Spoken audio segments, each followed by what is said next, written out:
Shalom Bapak Ibu Saudara sekalian, ibadah daring pada Minggu Advent keempat ini akan dilayankan oleh Pendeta Marta Heni Yulianti dari GKI Purworejo dengan tema Berserah pada Kehendaknya. Kami, segenap Majelis Jemaat GKI Taman Majapahit Semarang, mengucapkan terima kasih atas pelayanan Ibu.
Umat Allah yang terkasih, ibadah Advent keempat ini kita mulai dengan pengakuan bahwa pertolongan kita adalah di dalam Allah Trinitas, Bapa, Anak, dan Roh Kudus.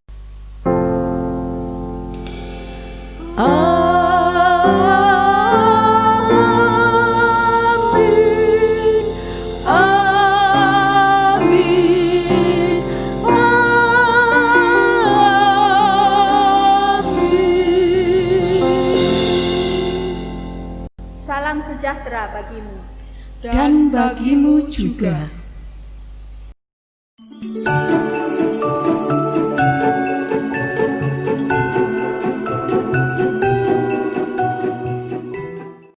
Shalom, perkenalkan nama saya Ibu Kristiana. Profesi saya seorang perawat yang dinas di Dinas Kesehatan Kota Semarang, tepatnya di Puskesmas Bugangan. Kesibukan saya selaku petugas kesehatan di masa pandemi ini semakin bertambah. Kami harus tetap melayani pasien yang datang di tempat pelayanan kesehatan, tetapi kami juga harus berpikir untuk melayani masyarakat yang butuh pelayanan kami di masa pandemi ini. Terkhusus apabila ada kasus COVID, kita harus tracking ke setiap wilayah. Itulah kesibukan petugas kesehatan selama ini.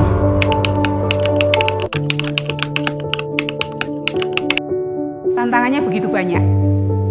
Awal sekali merasa jenuh dengan keadaan ini. Mengapa?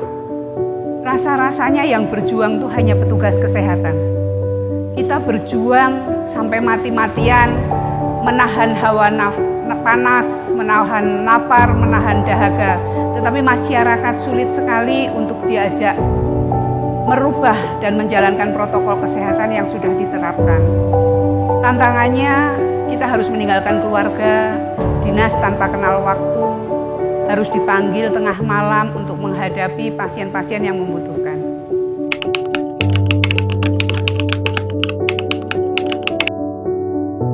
Dalam menghadapi tantangan ini, banyak sekali yang kita hadapi.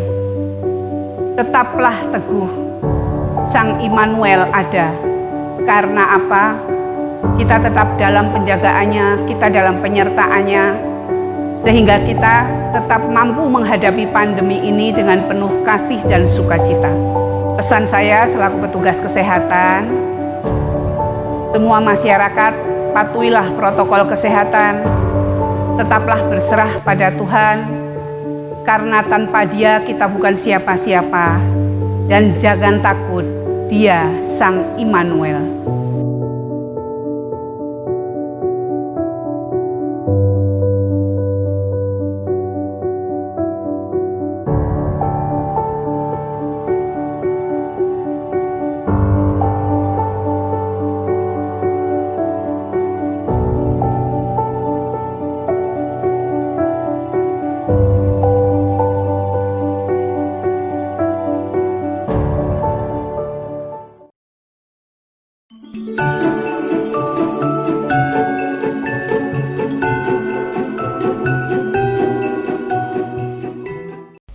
Umat Allah yang terkasih, hari ini kita tiba di Minggu Advent yang keempat, dan melalui tema ibadah di dalam Minggu Advent keempat ini kita diingatkan kembali bahwa kita menantikan kedatangan Tuhan sebagai hamba-hamba yang selalu bertaat kepada kehendak-Nya.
Umat Allah yang terkasih, mari sekarang kita masuk di dalam doa.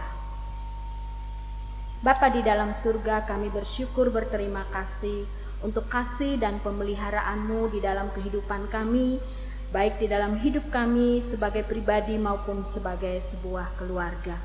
Kami menyadari bahwa jika kami sampai pada saat ini, kami merayakan Minggu Advent yang keempat ini, itu semua adalah karena kasih dan penyertaan Tuhan yang sempurna di dalam kehidupan kami.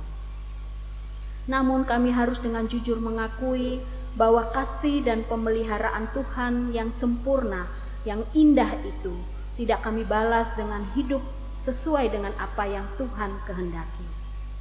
Engkau memanggil kami untuk hidup sebagai hamba-hamba yang setia dan bertaat kepada kehendak-Mu dalam hidup kami.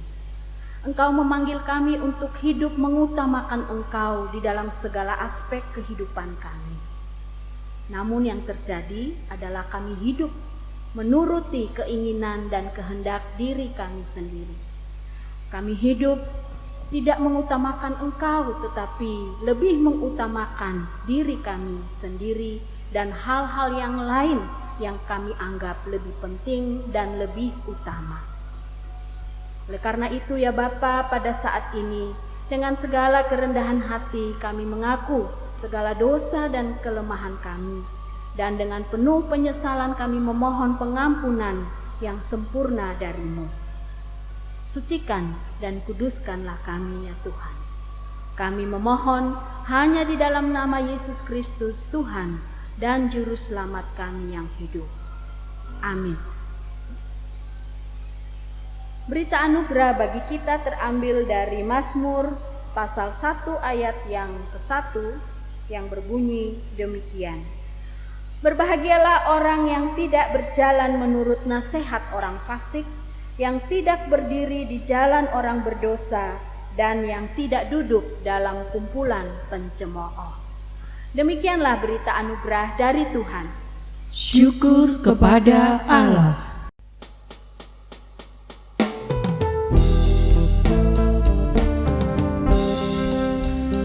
Jadilah Tuhan kehendak-Mu, bala pentunanku tanahnya. Bentuklah aku sesukaku, dan ku nyanyikan dan berserah. Jadilah Tuhan kehendak-Mu, seluruh hidupku kuasailah. Berdoamu kepadamu, angkatlah Kristus pun nyatalah.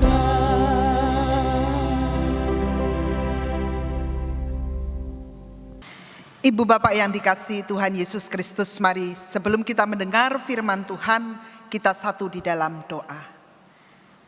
Tuhan Yesus yang kami nantikan kedatangannya, mari sapalah setiap kami, supaya firman yang hendak kami baca dan kami renungkan, sungguh-sungguh menolong setiap kami, mengisi hari-hari kami pada masa menanti ini, sehingga ketika kami menyambut kedatangan Tuhan yang kedua kali, kami didapati sebagai hamba-hamba yang setia, hamba-hamba yang tunduk dan patuh kepada kehendak tuannya. Biarlah firman yang hendak kami baca dan kami renungkan sungguh-sungguh boleh kami mengerti dan kami terapkan di dalam kehidupan kami sehari-hari. Pakailah hamba-Mu yang akan menyampaikan kebenaran firman-Mu. Urapi hamba-Mu ini dengan Roh-Mu yang kudus, supaya hamba-Mu boleh berkata-kata sesuai dengan kehendak Tuhan. Berfirmanlah, kami siap mendengar. Di dalam nama Kristus Tuhan kami berdoa. Amin. Bacaan pertama terambil dari 2 Samuel 7 ayat 1-11 dan 16. Beginilah bunyi firman Tuhan. Ketika raja telah menetap di rumahnya dan Tuhan telah mengaruniakan keamanan kepadanya terhadap semua musuhnya di sekeliling, berkatalah raja kepada Nabi Natan, "Lihatlah, aku ini diam dalam rumah dari kayu aras, padahal tabut Allah diam di bawah tenda."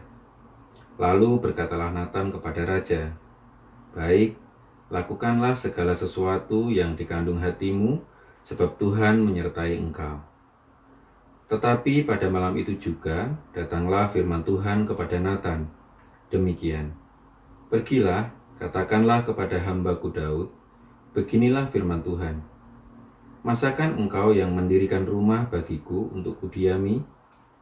Aku tidak pernah diam dalam rumah sejak aku menuntun orang Israel dari Mesir sampai hari ini, tetapi aku selalu menggembala dalam kemah sebagai kediaman.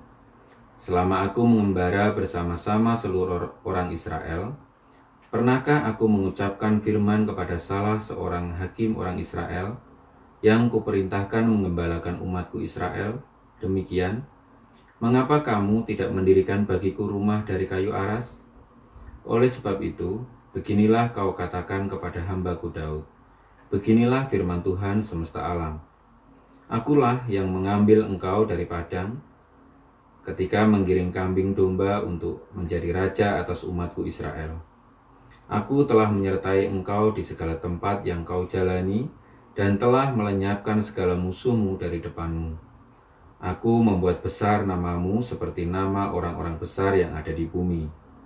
Aku menentukan tempat bagi umatku Israel dan menanamkannya, sehingga ia dapat diam di tempatnya sendiri dengan tidak lagi dikejutkan dan tidak pula ditindas oleh orang-orang lalim seperti dahulu. sejak aku mengangkat hakim-hakim atas umatku Israel. Aku mengaruniakan keamanan kepadamu daripada semua musuhmu. Juga diberitahukan Tuhan kepadamu, Tuhan akan memberikan keturunan kepadamu. Keluarga dan kerajaanmu akan kokoh untuk selama-lamanya di hadapanku, tahtamu akan kokoh untuk selama-lamanya. Amin. Demikian sabda Tuhan. Syukur kepada Allah.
Bacaan kedua terambil dari Roma 16 ayatnya yang ke-25 sampai dengan 27. Beginilah firman Tuhan.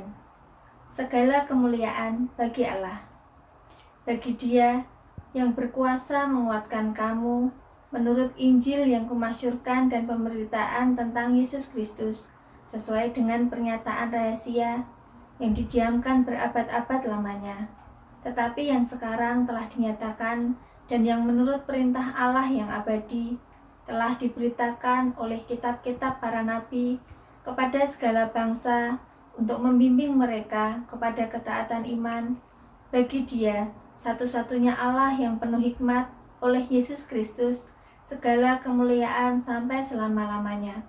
Amin. Demikianlah sabda Tuhan. Syukur kepada Allah. Ibu bapak yang dikasihi Tuhan Yesus Kristus, bacaan kita terambil dari Injil Lukas pasal yang pertama, ayat yang ke-26 sampai dengan ayat yang ke-38. Injil Lukas pasal yang pertama, ayat yang ke-26 sampai dengan ayat yang ke-38. Kepada kita firman Tuhan mengatakan demikian. Dalam bulan yang ke-6, Allah menyuruh malaikat Gabriel pergi ke sebuah kota di Galilea bernama Nazaret, kepada seorang perawan yang bertunangan dengan seorang bernama Yusuf dari keluarga Daud. Nama perawan itu Maria. Ketika malaikat itu masuk ke rumah Maria, ia berkata, "Salam, hai engkau yang dikaruniai, Tuhan menyertai engkau." Maria terkejut mendengar perkataan itu, lalu bertanya dalam hatinya, "Apakah arti salam itu?" Kata malaikat itu kepadanya, "Jangan takut, hai Maria, sebab engkau beroleh kasih karunia di hadapan Allah. Sesungguhnya engkau akan mengandung dan akan melahirkan seorang anak laki-laki, dan hendaklah engkau menamai dia Yesus. Ia akan menjadi besar dan akan disebut anak Allah yang maha tinggi. Dan Tuhan Allah akan mengaruniakan kepadanya tahta Daud, bapa leluhurnya. Dan ia akan menjadi raja atas kaum keturunan Yakub sampai selama-lamanya. Dan kerajaannya tidak akan berkesudahan." Kata Maria kepada malaikat itu, "Bagaimana hal itu mungkin terjadi? Karena aku belum bersuami." Jawab malaikat itu kepadanya, "Roh Kudus akan turun atasmu, dan kuasa Allah yang maha tinggi akan menaungi engkau. Sebab itu, anak yang akan kau lahirkan itu akan disebut kudus, anak Allah. Dan sesungguhnya Elisabet sanakmu itu, ia pun sedang mengandung seorang anak laki-laki pada hari tuanya. Dan inilah bulan yang ke-6 bagi dia, yang disebut mandul itu. Sebab bagi Allah tidak ada yang mustahil." Kata Maria, "Sesungguhnya aku ini adalah hamba Tuhan. Jadilah padaku menurut perkataanmu itu." Lalu malaikat itu meninggalkan dia. Demikianlah firman Tuhan. Saudara-saudara, setiap kita disebut berbahagia jika setiap kita mau mendengar firman Tuhan, menyimpannya di dalam hati, dan melakukannya dalam hidup sehari-hari. Maranatha.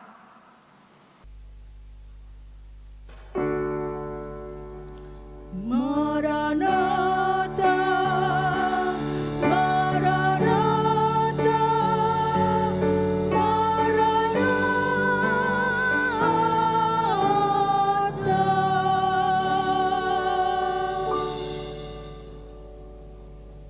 Saudara-saudara yang dikasihi Tuhan Yesus Kristus, pada Minggu Advent yang keempat ini, tema ibadah kita adalah berserah pada kehendak Tuhan. Saudara-saudara yang dikasihi Tuhan Yesus Kristus, tema ibadah kita pada Minggu Advent yang keempat ini adalah berserah kepada kehendaknya. Seorang yang bernama Paul Tournier, dia adalah seorang dokter, seorang konselor, dan seorang penulis berkebangsaan Swiss, pernah mengatakan demikian, langka sekali kita dapat menjadi tuan atau penentu atas peristiwa yang terjadi dalam hidup kita. Jarang sekali, sangat langka kita itu menjadi tuan atau penentu atas peristiwa-peristiwa atau apa yang terjadi di dalam hidup kita. Yang kerap kali terjadi adalah hal-hal yang tidak kita maui, hal-hal yang tidak kita sukai, itu yang justru terjadi dalam hidup kita. Dan kita cuma bisa menerimanya. Contoh, saudara-saudara, kita tidak bisa memilih orang tua yang seperti apa yang kita maui.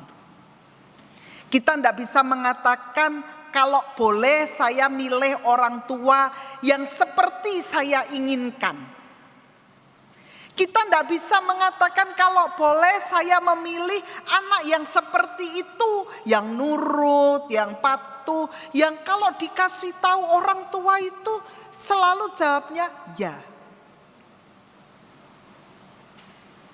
Kita tidak bisa memilih.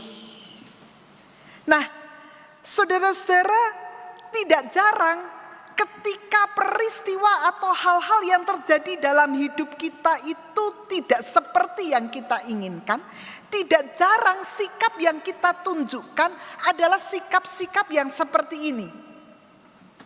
Mulai dengan menunjukkan sikap yang sedih.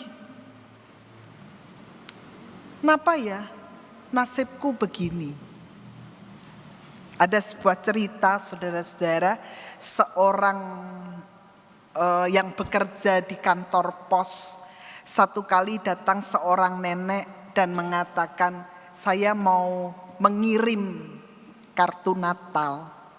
Oke, kemana nek? Ini ngirim keluar kota. Bolehkah sebelum kartu Natal ini dikirim, bolehkah kamu membantu saya? Siap, apa yang bisa saya bantu nek? Tolong tuliskan di kartu Natal ini yang ingin saya sampaikan.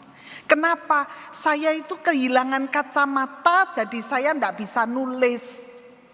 Lagian saya itu sudah mulai, tangannya itu sudah mulai tremor, gerak sendiri. Jadi tulisannya nanti tidak karuan. Bisa minta tolong enggak? Oh bisa nek, mari saya tuliskan. Nenek mau nulis apa di sini? Saudara-saudara, nenek itu dengan pelan-pelan mendikte setiap tulisan yang tercantum di dalam kartu Natal itu. Lalu nenek itu mengatakan, sudah cukup nak, itu sudah bagus. Oke, sudah nek. Tidak ada lagi yang mau ditulis? Enggak. Ini masukkan amplop ya nek, lalu kita kirim ya. Ya. Oh sebelum masuk itu tolong dibuka lagi kartu Natalnya. Ya. Apa nek? Itu di bagian bawah, setelah tulisan yang panjang itu, setelah ucapan selamat Natal dan Tahun Baru, di pojok bagian bawah sebelah kanan. Kalau sebelah kiri itu kan ada nama saya dan tanda tangan saya. Nah itu yang di sebelah pojok sebelah kanan. Oke nek, apa tulisannya? Tulisi NB. Ya, NB. Apa nek NB-nya? Maaf, tulisannya jelek. Saudara-saudara, orang yang bekerja di kantor pos itu segera mengatakan apa? Sudah nulungi, tak tulis ke baik-baik. Malah ditulisi NB, tulisannya jelek. Teman-teman yang mendengar itu semua tertawa. Saudara-saudara, apa yang dikatakan oleh petugas pos itu. Dia mengatakan gini, "Napa nasibku jadi begini ya? Nulungi, berbuat baik, tapi bukan terima kasih, bukan sanjungan, bukan ucapan syukur, tapi malah justru dicela, NB, tulisannya jelek." Saudara-saudara, sikap apa yang ditunjukkan ketika peristiwa itu terjadi dalam hidup kita tidak seperti yang kita maui atau sukai. Tidak jarang kita mengatakan, "Kenapa nasibku begini?" Tidak jarang juga kita mengatakan bahwa Tuhan itu tidak adil dalam hidupku.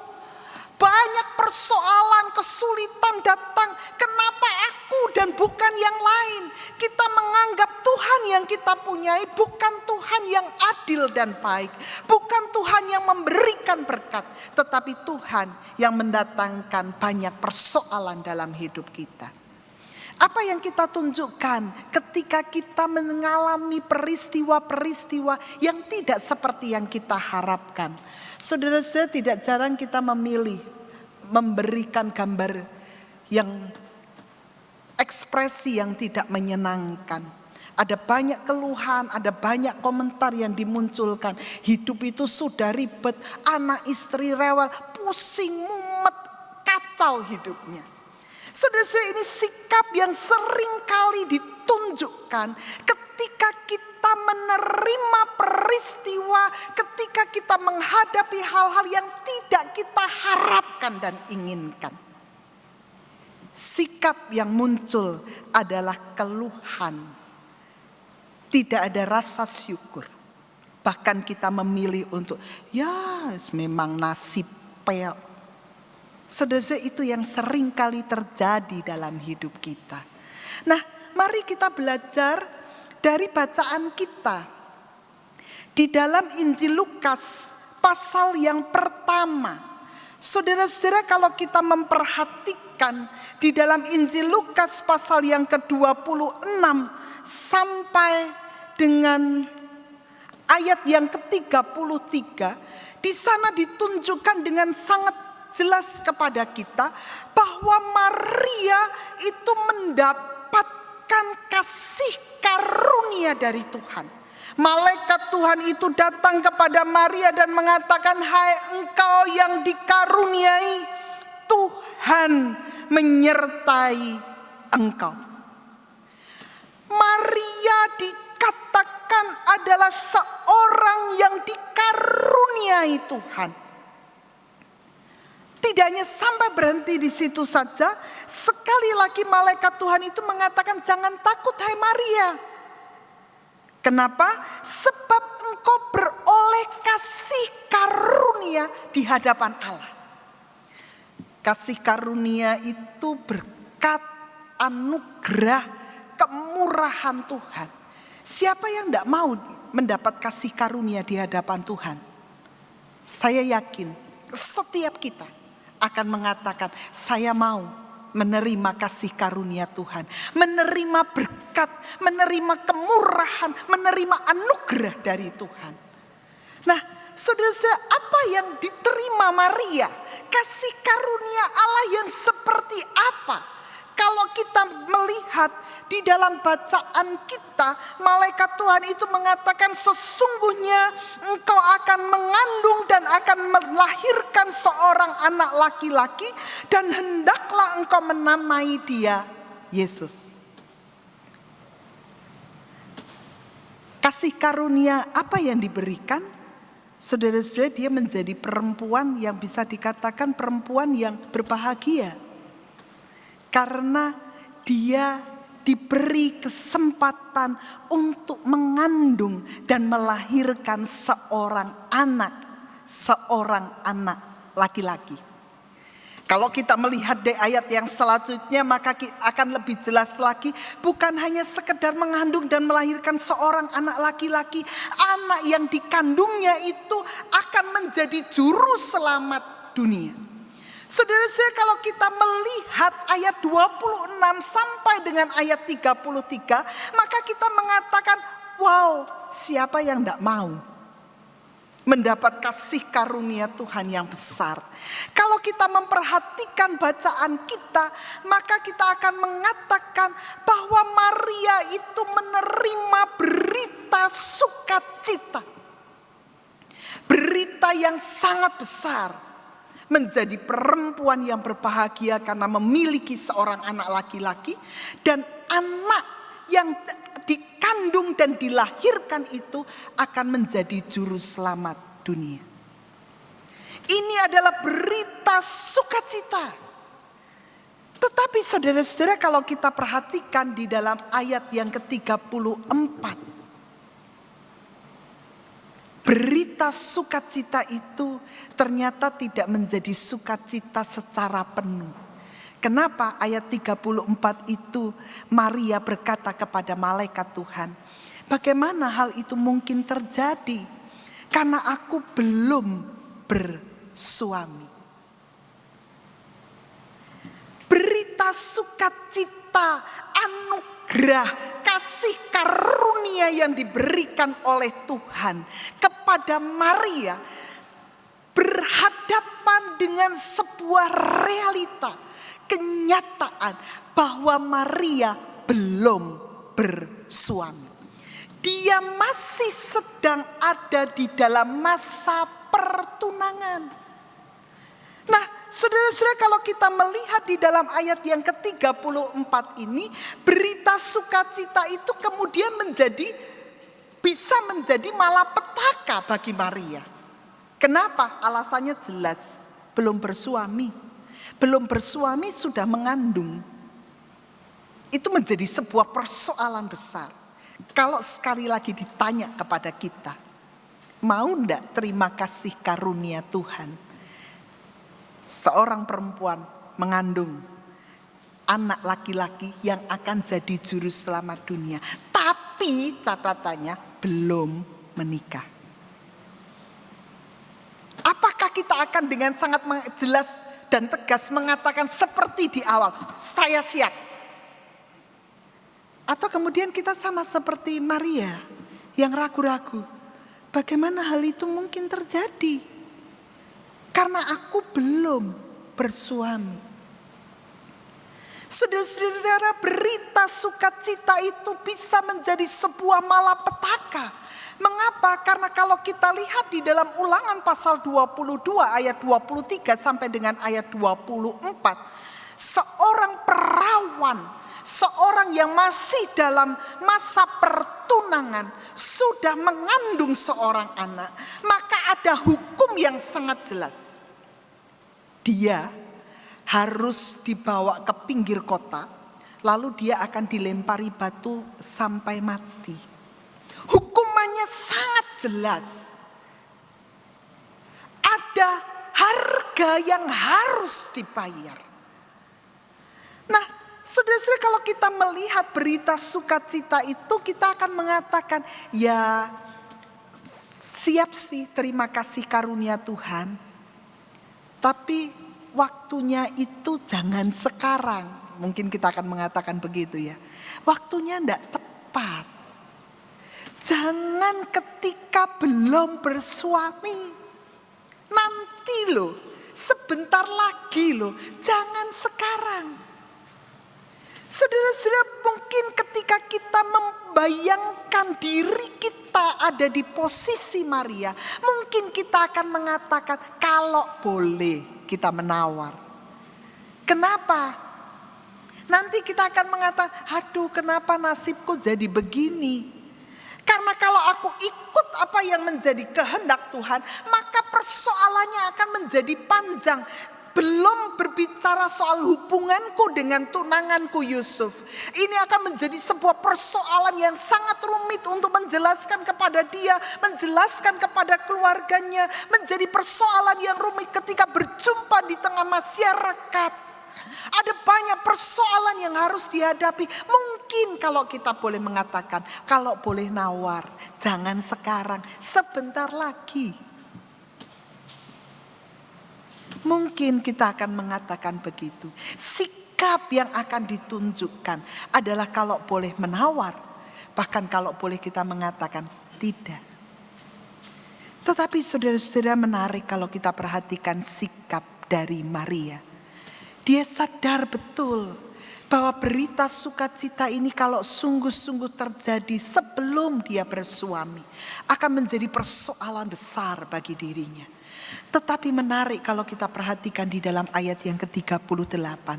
Apa yang dikatakan oleh Maria? Sesungguhnya aku ini adalah hamba Tuhan. Jadilah padaku menurut perkataanmu itu.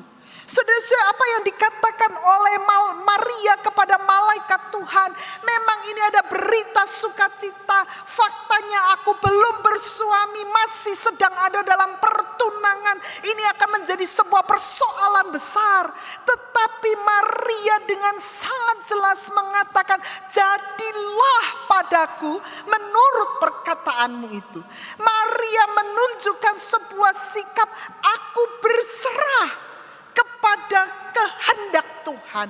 Aku taat, aku patuh, aku ikut apa yang menjadi kehendak Tuhan.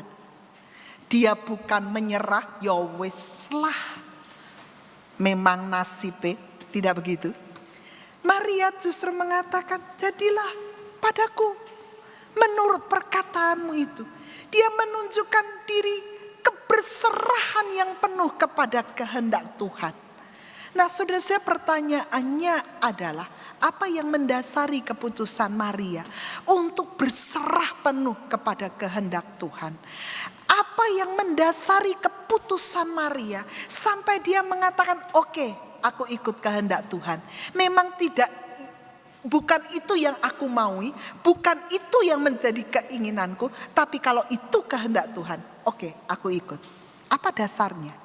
Saudara-saudara, mari kita perhatikan jawaban Maria itu.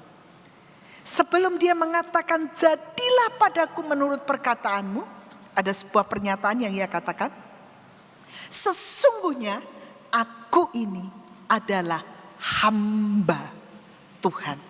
Sebuah pernyataan yang sangat jelas, yang mendasari keputusan pilihan Maria untuk berserah, untuk ikut, untuk taat pada kehendak Tuhan. Apa itu? Sebuah kesadaran, sebuah pemahaman yang sungguh-sungguh bahwa aku ini tidak lebih adalah hamba Tuhan. Saudara-saudara, kalau kita perhatikan, hamba itu apa sih? Hamba itu adalah milik tuannya. Orang-orang Israel itu menggambarkan kalau hamba, budak, itu seperti apa? Dia itu dicap di dahinya dan dikatakan ini adalah milik tuannya. Bukan, dia tidak bisa bebas dengan sendirinya melakukan banyak hal sesuai dengan keinginannya. Dia menjadi milik tuannya. Apapun yang diinginkan oleh tuannya, ia kerjakan. Hamba itu adalah milik tuannya. Kalau dia milik tuannya, maka apa yang harus dia lakukan? Bergantung penuh kepada tuannya. Dia tidak bisa hidup sendiri. Ia bergantung penuh pada tuannya. Dan ia tidak lagi bisa mengatakan hidup untuk dirinya sendiri. Yang ia lakukan adalah percaya bahwa yang baik pasti akan diberikan oleh tuannya. Nah, saudara-saudara, pemahaman ini penting. Ketika kita bicara soal berserah kepada Tuhan. Berserah itu bukan menyerah. Berserah itu bukan pasrah bongkoan. Ya wis, bukan itu.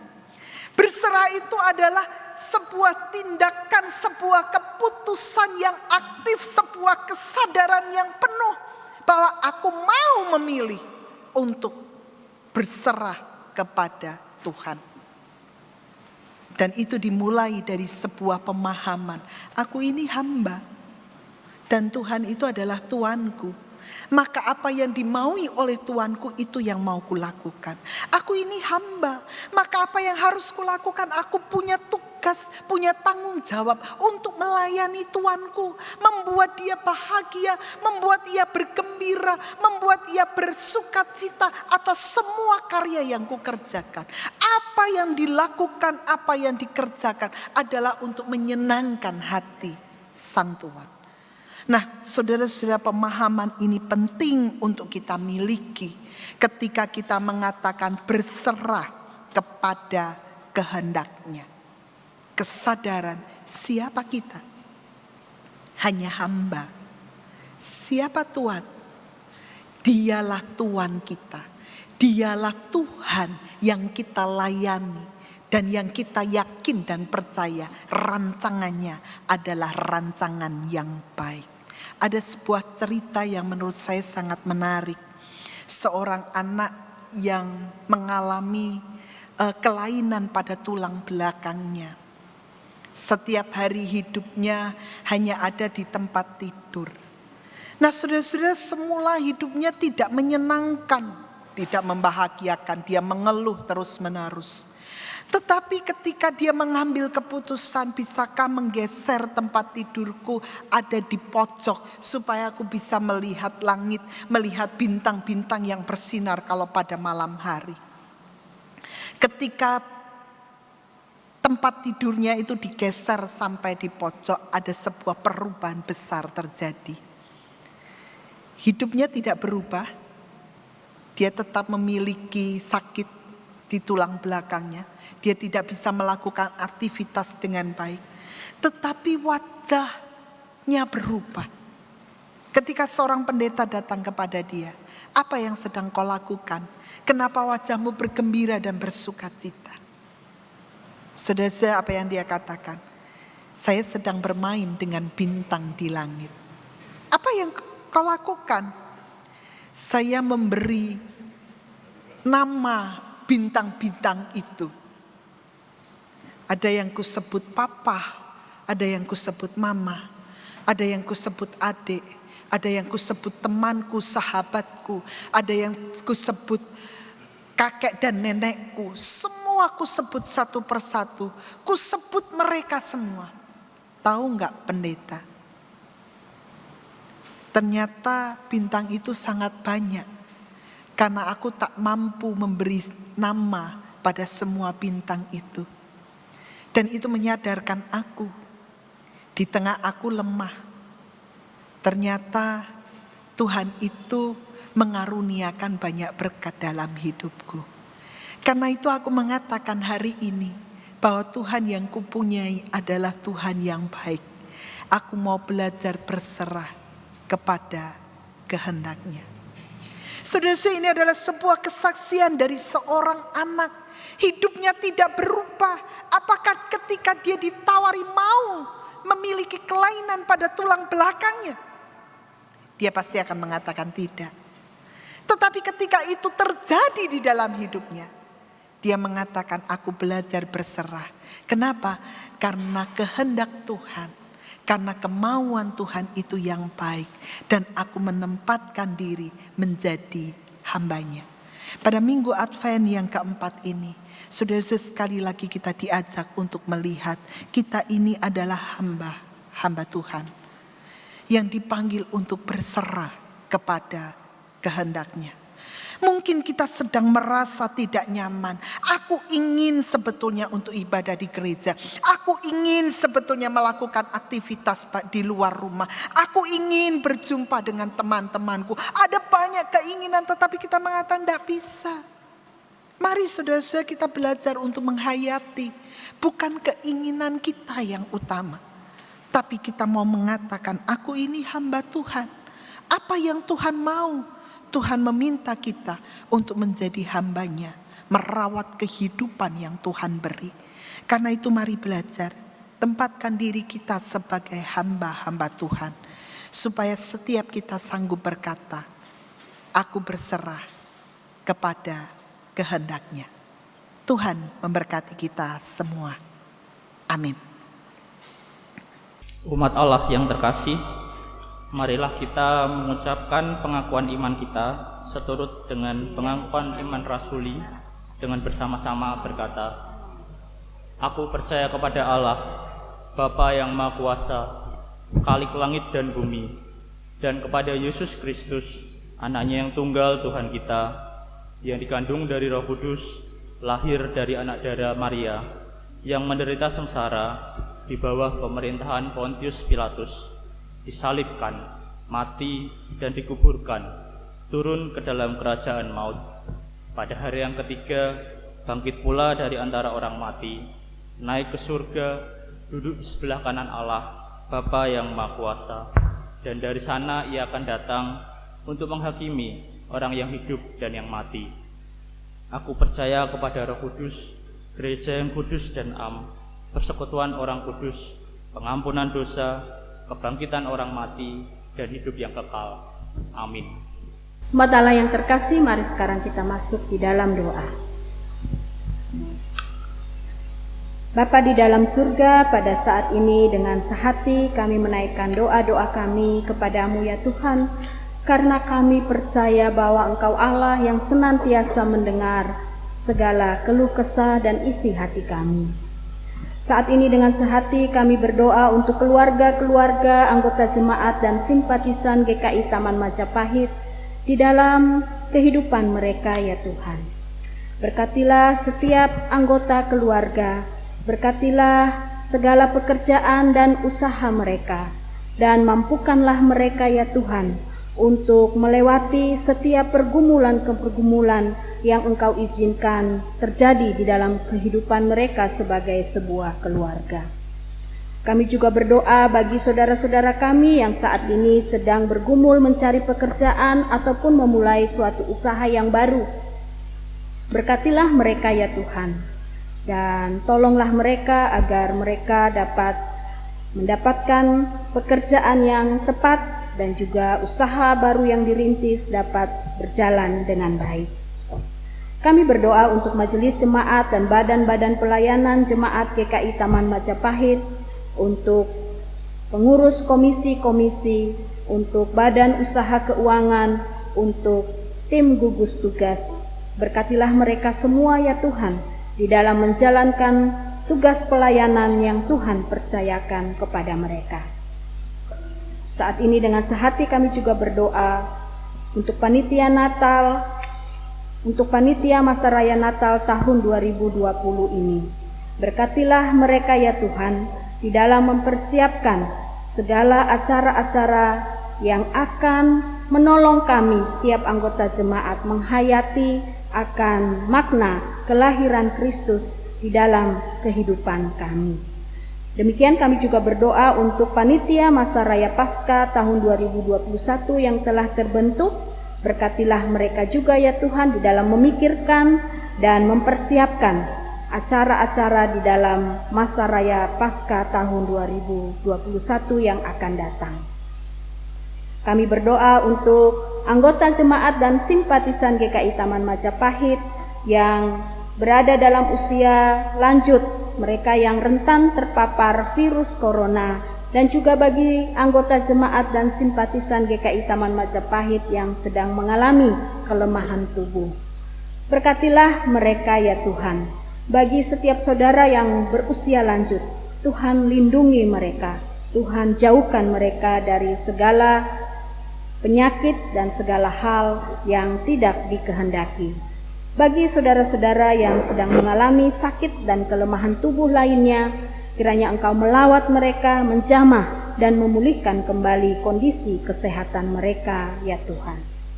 Kami juga berdoa untuk pemerintah kami, mulai dari pemerintah pusat, pemerintah Provinsi Jawa Tengah, dan pemerintah Kota Semarang di mana kami bertempat tinggal.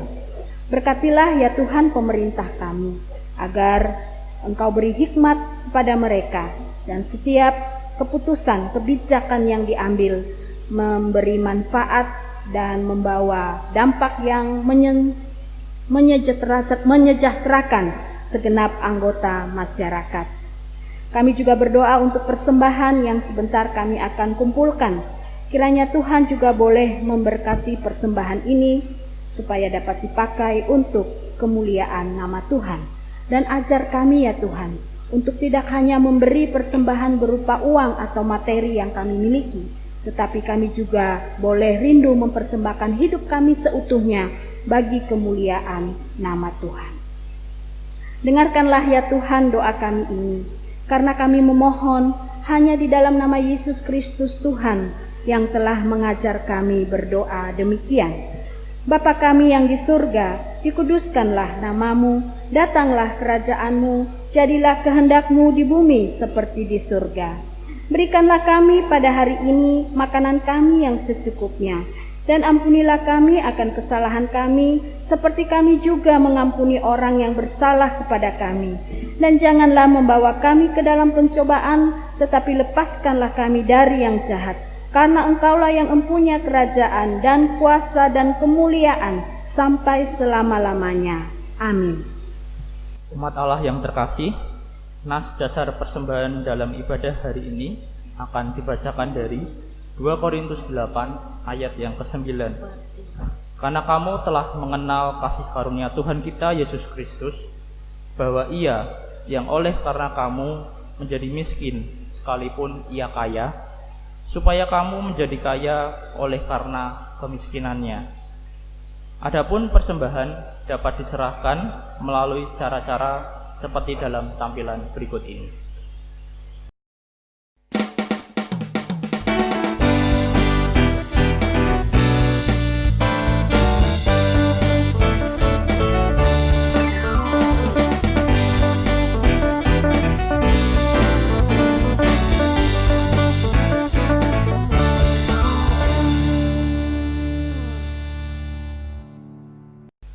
Tuhan memberkati.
Umat Allah yang terkasih, sekarang arahkanlah hatimu kepada Tuhan.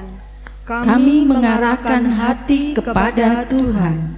Hiduplah sebagai hamba yang taat pada kehendak Tuhan dalam situasi apapun. Kiranya Tuhan memampukan kami. Terpujilah Tuhan dalam hidupmu, Kini dan selamanya. Sekarang mari sambut dan terimalah berkat Tuhan. Tuhan memberkati kita dan melindungi kita. Tuhan menyinari kita dengan wajah-Nya dan memberi kita kasih karunia. Tuhan menghadapkan wajah-Nya kepada kita dan memberi kita damai sejahtera sekarang sampai selama-lamanya. Amin.